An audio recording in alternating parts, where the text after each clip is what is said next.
ప్రభుత్వ ఆసుపత్రిలో వైద్య సేవలు సదుపాయాలపై రాజమండ్రి నగర ఎమ్మెల్యే ఆదిరెడ్డి శ్రీనివాస్ అధికారులతో సమీక్షించారు. కొన్ని రోజుల క్రితం రాజమహేంద్రవరం ప్రభుత్వ ఆసుపత్రిలో ఒక గర్భిణి ప్రసవ సమయంలో అధిక రక్తస్రావం కారణంగా మరణించడం దురదృష్టకర సంఘటన అని రాజమహేంద్రవరం సిటీ ఎమ్మెల్యే ఆదిరెడ్డి శ్రీనివాస్ అన్నారు. ఈ విషయం తనను ఎంతగానో కలిచివేసిందని, తీవ్ర మనస్తాపానికి గురిచేసిందని ఆయన అన్నారు. ప్రభుత్వ ఆసుపత్రి గైనిక్ వార్డును ఎమ్మెల్యే వాసు బుధవారం ఉదయం సందర్శించి రోగుల ఆరోగ్య పరిస్థితులపై విచారణ చేశారు. వైద్య సేవలు సదుపాయాలపై సమీక్షించారు. అనంతరం ఎమ్మెల్యే వాసు మీడియాతో మాట్లాడుతూ గర్భిణి మరణించిన సంఘటన గురించి తెలియగానే తక్షణమే సంబంధిత అధికారులతో మాట్లాడి ఆ ప్రసూతి వార్డు పరిస్థితి, ఇలాంటివి ఎన్ని జరుగుతున్నాయి, ఎందుకు జరుగుతున్నాయి అనే వివరాలు తెలుసుకున్నానని తెలిపారు. కూటమి ప్రభుత్వం గెలిచినప్పటి నుండి ప్రజా ఆరోగ్యానికి అత్యంత ప్రాధాన్యతనిస్తూ ఆరోగ్య రాజమండ్రి నినాదంతో ముందుకు వెళ్తున్నామని, ఇందులో భాగంగా ఆసుపత్రి అభివృద్ధి కోసం చేస్తున్న పనుల గురించి ఎప్పటికప్పుడు ప్రజలకు తెలియజేయాలని మీడియా ద్వారా చెబుతున్నానని ఎమ్మెల్యే వాసు గుర్తు చేశారు. ఇప్పుడు ఆసుపత్రిని సందర్శించి డాక్టర్లు ఇచ్చిన నివేదికలను పరిశీలించాక ఆ అధిక రక్తస్రావంతో మరణించడం వంటి కేసులు చాలా అరుదుగా జరుగుతాయని వారు చెప్పారని ఆయన అన్నారు. గత ప్రభుత్వంలో ఉన్న అవుట్ పేషెంట్ ఓపీ సంఖ్యతో పోలిస్తే ప్రస్తుత ప్రభుత్వంలో ఎంతో వ్యత్యాసం ఉందని, సంఖ్య గణనీయంగా పెరిగిందని, ఈ విషయాలను 2023, 24, 25 సంవత్సరాలలో గణాంకాలు స్పష్టం చేస్తున్నాయని అన్నారు. ముఖ్యంగా గైనకాలజీ వార్డులో వచ్చి జోయించుకుంటున్న గర్భిణీల సంఖ్య కూడా విపరీతంగా పెరిగిందన్నారు. కూటమి ప్రభుత్వం ఇస్తున్న చికిత్స, అందిస్తున్న సేవల కారణంగా రాజమండ్రి ఆసుపత్రిపై ప్రజలకు నమ్మకం పెంచగలిగామని అన్నారు.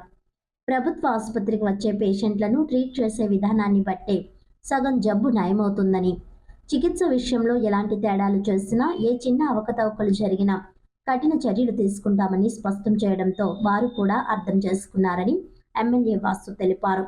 కేవలం ఈ సమస్యలపై విచారణతోనే ఆగిపోవడం లేదని, ఆసుపత్రిలో సదుపాయాలు పెంచడానికి, మంచి వైద్య పరికరాలు తీసుకురావడానికి కష్టపడుతున్నామని, పేదవాడికి కూడా ప్రైవేట్ ఆసుపత్రిలో లాంటి వైద్యం ఉచితంగా అందాలనేది కూటమి ప్రభుత్వ సంకల్పమని ఆయన స్పష్టం చేశారు.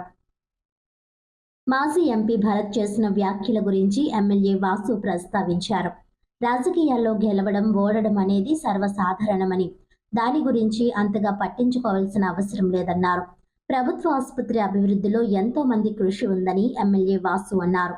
అందులో ముఖ్యంగా మాజీ శాసన మండలి సభ్యులు ఆదిరెడ్డి అప్పారావు కృషి కూడా ఉందన్నారు. అప్పట్లో వైద్య ఆరోగ్య మంత్రిగా ఉన్న కామినేని శ్రీనివాస్ కృషి ఉందని ఆయన అన్నారు. అప్పట్లో ఇది నేను ప్రత్యక్షంగా చూశానని ఆయన గుర్తు చేశారు. ఆసుపత్రికి ఇంకా చేయవలసింది చాలా ఉందని, నియామకాలు చేసుకోవాల్సిన అవసరం ఉందని, కాలేజీ అనుసంధానం అవ్వడం వల్ల కొన్ని ఇబ్బందులు తగ్గుతున్నాయని ఆయన అన్నారు. మంత్రి సత్యకుమార్ యాదవ్ చాలా సహకరిస్తున్నారని ఆయన తెలిపారు.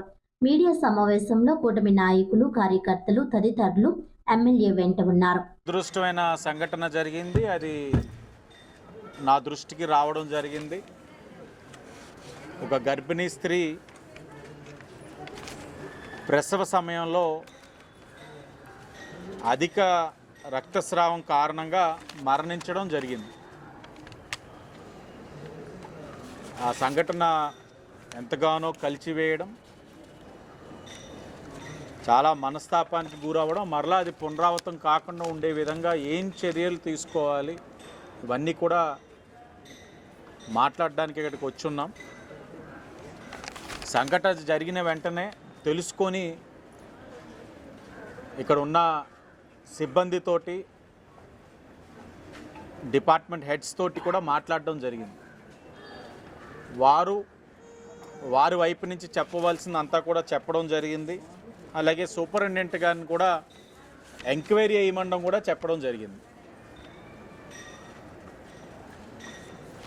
మేము ముందు నుంచి చెప్తానే ఉన్నాం, కూటమి ప్రభుత్వం అధికారంలోకి వచ్చిన దగ్గర నుంచి ప్రజారోగ్యానికి అత్యధిక ప్రాధాన్యత ఇస్తూ ఆరోగ్యకరమైన రాజమహేంద్రవరం స్థాపించడానికి ఉన్న అవకాశాలు ఏమిటి అని చెప్పి మనం ఆలోచించినట్లయితే, వైద్య వ్యవస్థని మెరుగుపరచడం, పారిశుధ్య వ్యవస్థని ప్రక్షాళన చేస్తూ మెరుగుపరుచుకోవడం అన్నది చాలా కీలకమైన అంశాలుగా మేము గుర్తించి పారిశుధ్య వ్యవస్థని ప్రక్షాళన చేసి ఏ విధంగా చేస్తున్నాం అన్నది చూస్తూ ఉన్నారు.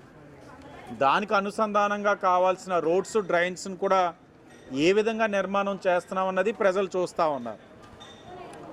వైద్య వ్యవస్థ పరంగా మేము గవర్నమెంట్ హాస్పిటల్కి రావడమే కాదు, ఇక్కడ అనేకమైన మార్పులు తీసుకువస్తూ కావాల్సినవి అన్నీ కూడా చేసుకుంటూ వెళ్తూ ఉన్నాం. ఇవన్నీ కూడా మేము ఒక వైద్య వ్యవస్థకి ఇస్తున్న ప్రాధాన్యత. డాక్టర్లతో ఇప్పుడే లోపల మాట్లాడి రావడం జరిగింది.